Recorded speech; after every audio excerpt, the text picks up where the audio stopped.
Matsimpana etinineny Ratovelo Jacqueline. Hoy ianao hoe manana saina sy hery ady aho, koa iza no itokinao no mihodina amiko ianao. Amen. Iondrika ivavaka isika. Mankasitraka indrindra ry Andriamanitra ray zanaka fanahy masina. Mbola nanaiky ny ara-dalana taminay foana ianao nandritra ny volana Jolay iny.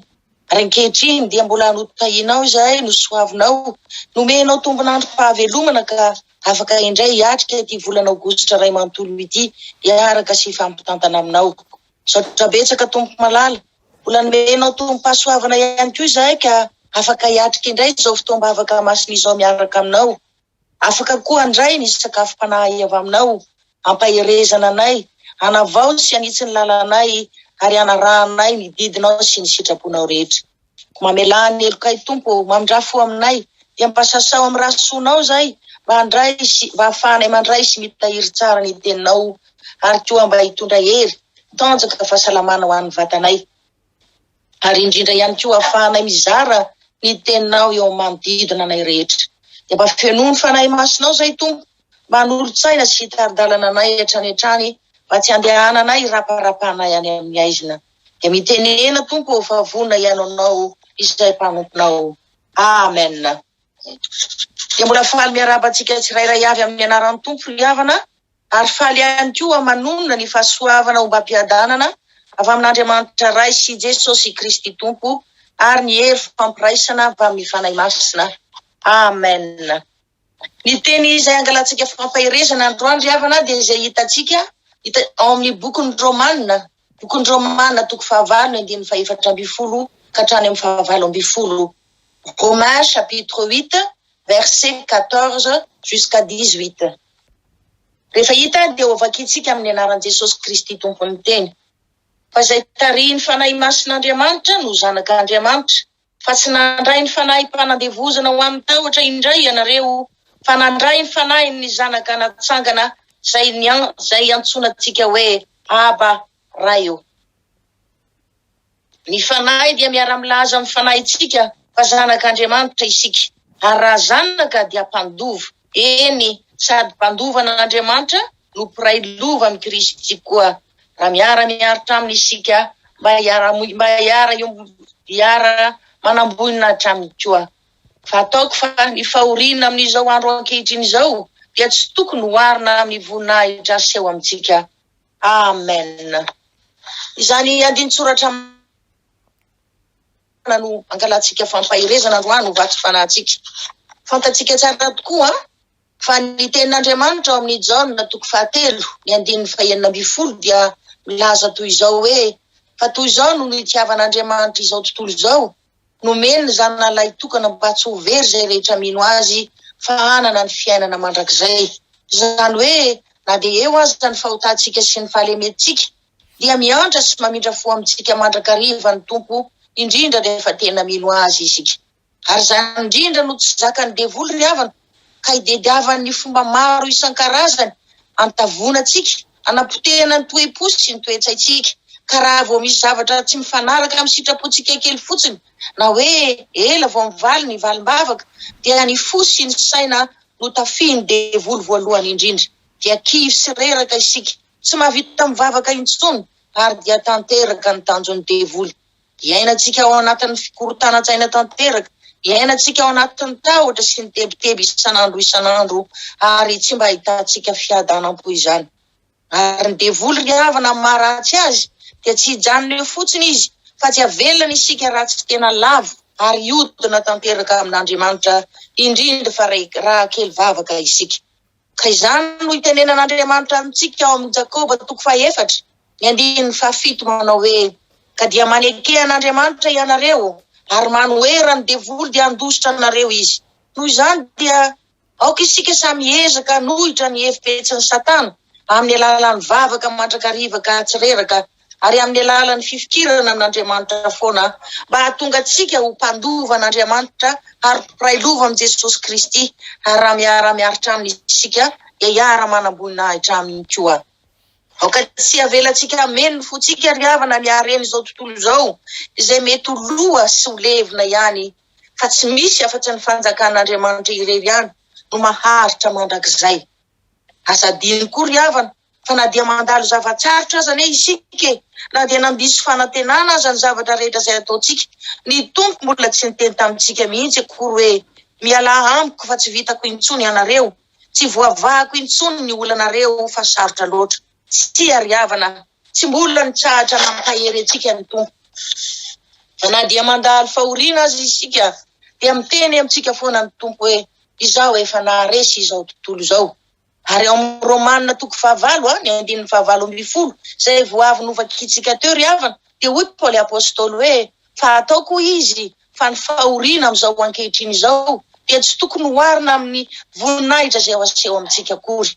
Ary dia tena marina izany ry havana satria zinona moa ny ady izay lalovantsika amin'izao fiainana izao e? Tsinotsinona anie izany eo anatrehan'ny fahasoavana izay omen'Andriamanitra antsika. Iza tokoa moa no afaka hanome fofinaina ivelomantsika isanandro. Iza no afaka hanome antsika hery tanjaka fahasalamana ihany koa. Tsy misy afa-tsy ilay Andriamanitra ray, tompony ny aina, tompony fahavelomana ary tompony fahafatesana irery ihany. Noho izany dia tsy tokony hoarina fahoriana izay lalovantsika akory ny voninahitra sehon'Andriamanitra amintsika isanandro. Ary io Romanina toko 9 ny 9:20 ry havana dia tokony ataontsika ampy tanteraka, ampiorina antsika amin'Andriamanitra ka tsy hanaiky isika angolen'ny efipetsiny devoly izay mety ampiodina sy ampiala antsika ka tonga ny fahatezeran'Andriamanitra amintsika. Moa ve ry havana tsy tahaka izany koa anie nahazo an'ireo zanak'Israely be dia be ny safitany tany an-tany Kanana niaraka tamin'i Josoa sy Kaleby? Inona moa ny fikarakarana izay efa tsy nataon'Andriamanitra tamin'izy ireo? Efa nanokafan'Andriamanitra ny ranomasina mena izy ka dia afaka nandiha tany maina. Efa nandatsahan'Andriamanitra avy any an-danitra koa manana sy papelika be dia be mba hivelomany. Kanefa raha vao nahita hoe goavana sy matanjaka ny olona tao Kanana dia raiky tahotra ka tsy nanan-tsaina intsony afa-tsy ny hoe andeha hiverina any tany Egipta isika sao maty aty. Tsy tsapan'izy ireo mihitsy angamba hoe zinona moa ny herin'ireo olona ireo eo anatrehan'ny hery sy ny fahefan'Andriamanitra, eo anatrehan'ny voninahitr'Andriamanitra. Kely finoana loatra ry havana ireo zanak'Israely ireo ka dia resy sy lavo ny fandriky ny Satana ka dia niverin-dalana. Tahaka izany koa anie isika ry havana adinontsika angamba fa be dia be tsy tambo isaina anie ny fitahiana sy ny fahasoavana izay efa azontsika avy amin'Andriamanitra. Mety angamba tsy vola mankarena no azontsika kanefa kosa tsara sady mahasoa ny foamam-panahintsika no nomeny ary mitondra fiadanam-po ho antsika izay tsy voavidy vola mankarena tokoa.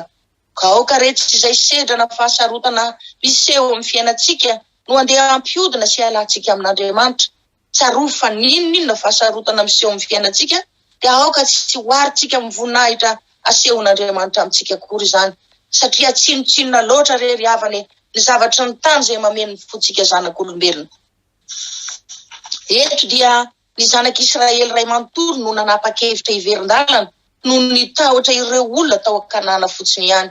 Adino tanteraka ny hery sy ny fahefan'Andriamanitra. I Josoa sy Kaleba irery no nitazona tamin'ny farany ny finoany an'Andriamanitra. Tsy mba nihevitra mihitsy izy ireo hiala tamin'Andriamanitra. Enina dia saika naningotra ny ainy aza satria nototorahan'ireo zanak'Israely namany tamin'ny vato mantsy Josoa sy Kaleba rehefa tsy nety niverin-dalana taminy. Tsarovy anefa ry havana fa namandroso manaraka an'Andriamanitra isika. Na sanatria koa tapa-kevitra hiala, hiverina ary hiala amin'Andriamanitra dia tsy maintsy misy tambo ny omen'Andriamanitra antsika hatrany hatrany. Ireo zanak'Israely izay nisafidy niverin-dalana dia naringan'Andriamanitra tany amin'ny efitra izy ireo fa i Josoa sy Kaleba kosa izay natanjam-pinonan'Andriamanitra koa nankasitrahan'Andriamanitra izy ireo ka dia notahiny hatrany hatrany. Isika rehetra koa ry havana na dia mandalo sedra mafy aza nambola tsy nahazo valim-bavaka aza handeha re isika mba hanao tahaka ny Josoa sy Kaleba ka tsy mba hiodina na hiala amin'Andriamanitra izany mihitsy. Tadidio tsara ry havana fa matoa isika mbola mijoro toy izao dia mazava loatra fa ny fitahiana sy ny fahasoavana izay omen'Andriamanitra antsika dia be lavitra no ireo olana izay miseho amin'ny fiainantsika. Noho izany dia samy manamafy ny finoantsika amin'Andriamanitra. Aoka hifikitra mafy amin'Andriamanitra isika na inona miseho satria izany dia mety hahatonga ny fahaverezantsika mandrakizay. Hoy tokoa mantsy ny tenin'Andriamanitra ao amin'ny ohabolana toko 4:10, ny 2:4 manao hoe ny miembotram-po dia ho voky ny aleny, fa ny tsara fanahy kosa ho voky ny azy ihany. Ny voninahitra dia ho an'Andriamanitra irery ihany, fa ny finoanan'Andriamanitra kosa dia ho ka hitombo be dia be ao anatintsika. Amen. Ivavaka isika ry havana.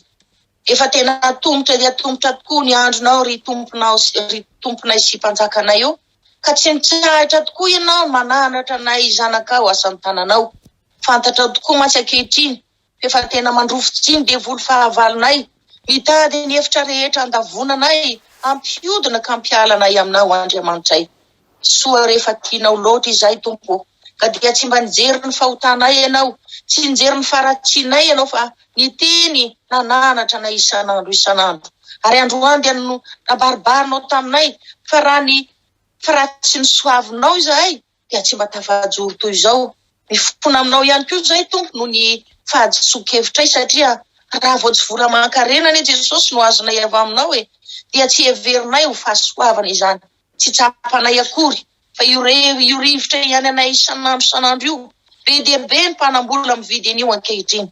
Tsy tsapanay koa, fa be dia be ny mpanan-karena tsy manana fiadanam-po izany ankehitriny, kanefa izany dia mameno ny fon'ny olona rehetra izay tia sy mino anao. Mamelany elokay Tompo, mamindra fo aminay, fa tsy misy afa-tsy ho vola mankarena io tanteraka tokoa, no fototra iodinanay ialanay aminao. Io no anamadinay ny fitiavanao, tsy manam-paharoa namonjenao anay, ka nazahoanay famelan-keloka. Ho aza mitsahatra miasa mahery ao anatinay ry Jesosy Tomponay io, amin'ny alalan'ny fanahy masinao, hanolotsaina sy hanazava ny foamam-panahynay, ka tsy asahina intsony, na rahoviana ampitahinay ny voninahitrao sy izay rehetra fahoriana miseho eo amin'ny fiainanay, ka mahatonga anay iodina sy ala aminao, hitarika ny fahaverezanay mandrakizay. Amen. Raiso ny tsodranomasina avy amin'Andriamanitra raitsika. Andriamanitra ny fiadanana norotoroan'ny Satana faingany eo ambany tongotrareo, anefa ny iriny izay matahotra azy izy, ary iainy ny fitarainany ka hamonjy azy. Ho tanteraka tokoa ny izany, amin'ny anaran'ny Ray sy ny Zanaka ary ny Fanahy Masina. Aleluia. Amen.